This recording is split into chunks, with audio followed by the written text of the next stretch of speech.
Hello everyone, myself Ritima. आज हम लोग बायोलॉजी सेक्शन स्टार्ट करने जा रहे हैं for class ninth. Class ninth में टोटल आपके बायोलॉजी सेक्शन में 6 चैप्टर्स आएंगे। We will cover all 6 chapters but in a step wise manner. आज हम लोग चैप्टर 1 स्टार्ट करने जा रहे हैं और चैप्टर 1 से जो हम लोग यूनिट स्टार्ट करने जा रहे हैं that is the fundamental unit of life. So the fundamental unit of life जो है हमारी, वो क्या है? सेल। जो सेल है उसकी डिस्कवरी की थी रॉबर्ट हुक ने।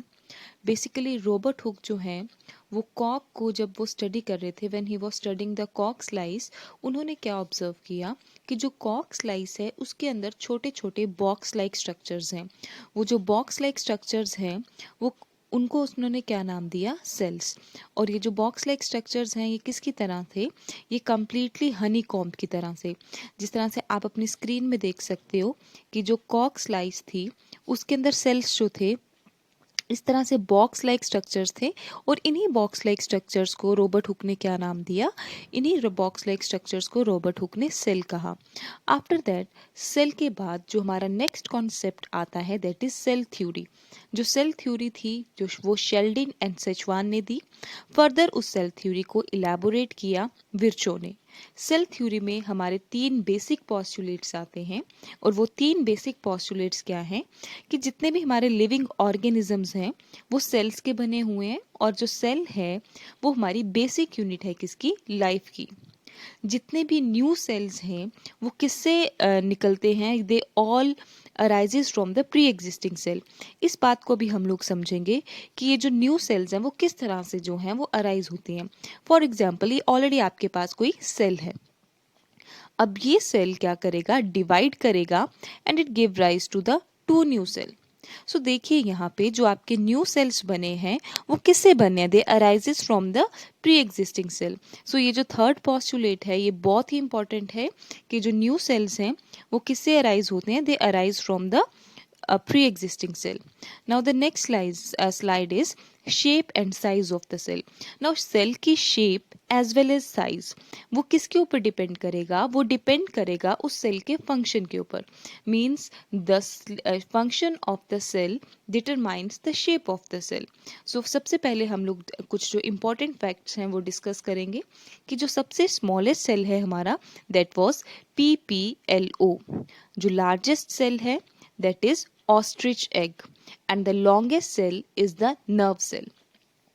अभी आप अपनी स्क्रीन पे देख सकते हैं मैंने डिफरेंट तरह के जो हैं सेल्स जो हैं अपनी स्क्रीन पे शो किए हैं, जैसे कि neurons, red blood cells, intestinal cells, ovum cell, sperm cell, bone cell and white cells, white blood cells. Now ये जो हर एक सेल जो है यहाँ पे जो आपकी स्क्रीन पे देख रहे हो आप, हर एक सेल का एक अपना फंक्शन है। नाउ जो वो फंक्शन आपका सेल परफॉर्म करेगा उसी के ऊपर आपके सेल की शेप जो है वो डिपेंडेंट होगी। आफ्टर दैट जब भी मैं सेल की बात कर रही हूँ तो हर एक सेल के अंदर कुछ बेसिक यूनिट्स होती हैं। जो सेल है वो अलग अलग कंपोनेंट्स का मिलके बना होता है। सो सबसे पहले अभी हम लोग देखेंगे स्ट्रक्चरल ऑर्गेनाइजेशन ऑफ सेल, कि मतलब आपका सेल जो है किन किन चीज़ों से बना हुआ है। हमारे सेल में है cell membrane, cell wall, nucleus, cytoplasm, endoplasmic reticulum, Golgi apparatus, plastids और वैक्यूल।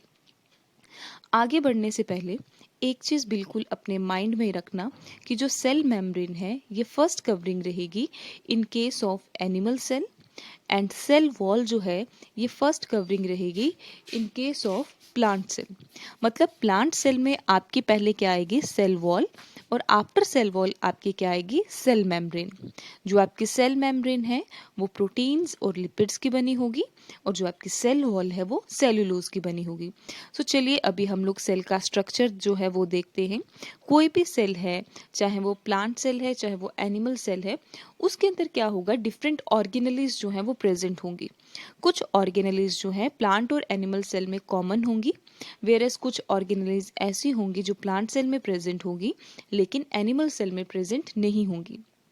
सो कुछ सेल ऑर्गेनेलिज हम लोग जो हैं डिस्कस करेंगे, जैसे कि nucleus, mitochondria, Golgi apparatus, lysosomes, Golgi vesicles, endoplasmic reticulum. Endoplasmic reticulum के अंदर हम लोग उसके दोनों टाइप्स जो हैं वो कवर करेंगे, that is smooth endoplasmic reticulum as well as rough endoplasmic reticulum. इसके सिवाय आपके सेल में सेंट्रियोल्स और राइबोसोम्स जो हैं वो भी मिलते हैं। सो ये जो आपके स्क्रीन के ऊपर जो अपीयर हो रहा है, this is the basic cell structure. हम लोग सभी के सभी आगे जो ऑर्गेनेलीज हैं, that is Golgi apparatus, nucleus, endoplasmic reticulum, Golgi vesicles, ये सब हम लोग जो है आगे डिस्कस करेंगे individually in each slide. So now कि आपका सेल, आगे जो हम लोग डिस्कस करेंगे कि आपका सेल कितना एडवांस्ड है। On the basis of advancement, जो आपका सेल है उसकी दो टाइप्स हैं। The first one is prokaryotic cell and the second one is eukaryotic cell. जो प्रोकैरियोटिक सेल है उसका जो साइज रहेगा वो काफ़ी छोटा रहेगा, उसके अंदर न्यूक्लियस जो है वो एब्सेंट रहेगा, और जो क्रोमोसोम होगा that will be the single chromosome. इसके साथ साथ जो मेम्ब्रेन बाउंड ऑर्गेनेलीज हैं वो एब्सेंट होंगी प्रोकैरियोटिक सेल में, एंड प्रोकैरियोटिक सेल में 70s राइबोसोम्स होगा। इसके कुछ एग्जाम्पल्स हैं जैसे कि बैक्टीरिया एंड साइनोबैक्टीरिया। ना जो यूकैरियोटिक सेल्स हैं ये आपके एडवांस्ड सेल हैं, और यूकैरियोटिक सेल जो है इसमें जितनी भी मेम्ब्रेन बाउंड ऑर्गेनेलीज हैं जैसे माइटोकॉन्ड्रिया, न्यूक्लियस, वो सब क्या रहेंगी, प्रेजेंट रहेंगी। सो सबसे पहले हम लोग डिस्कस करते हैं साइज। जो यूकैरियोटिक सेल्स हैं इसका साइज जो है वो बड़ा होता है, न्यूक्लियस प्रेजेंट होता है, एक से ज़्यादा क्रोमोसोम्स प्रेजेंट होंगे, और जितनी भी मेम्ब्रेन बाउंड ऑर्गेनेलीज हैं वो प्रेजेंट होंगी, और इस इन यूकैरियोटिक सेल्स में 80s राइबोसोम्स प्रेजेंट होंगे। For example plants, animals, fungi, protists, ये सब क्या हैं, they all are eukaryotic cells. The next is, आप अपनी नेक्स्ट स्लाइड में देख सकते हैं कि आपकी स्लाइड के ऊपर दो तरह के सेल जो हैं वो शो हो रहे हैं। पहला जो सेल है वो कौन सा है, eukaryotic cell, and the second one is prokaryotic cell.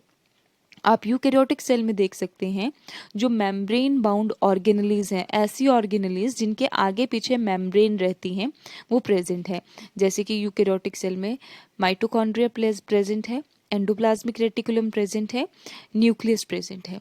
लेकिन आप प्रोकैरियोटिक सेल देखिए, यहाँ पे ना ही माइटोकॉन्ड्रिया है, ना ही एंडोप्लाज्मिक रेटिकुलम है, ना ही न्यूक्लियस है।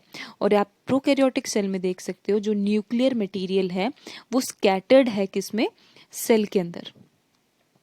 नाउ लास्ट में इस टॉपिक के हम लोग कुछ इंपॉर्टेंट क्वेश्चंस जो हैं वो डिस्कस करेंगे, जैसे कि हु डिस्कवर्ड सेल, कि सेल किसने डिस्कवर्ड किया, सेल थ्योरी, स्मॉलेस्ट सेल कौन सा है, प्लांट सेल और एनिमल सेल के बीच में डिफरेंशिएट करना, और after that you have to draw the well labelled diagram of a cell.